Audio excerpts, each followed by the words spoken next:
You ask Tiger to solve. This deals with linear equations with one unknown.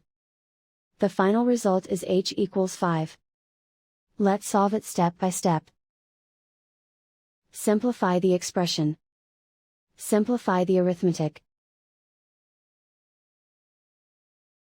Group all constants on the right side of the equation. Add 12 to both sides. Simplify the arithmetic.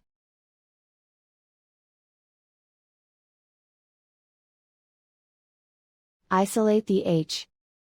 Divide both sides by 12.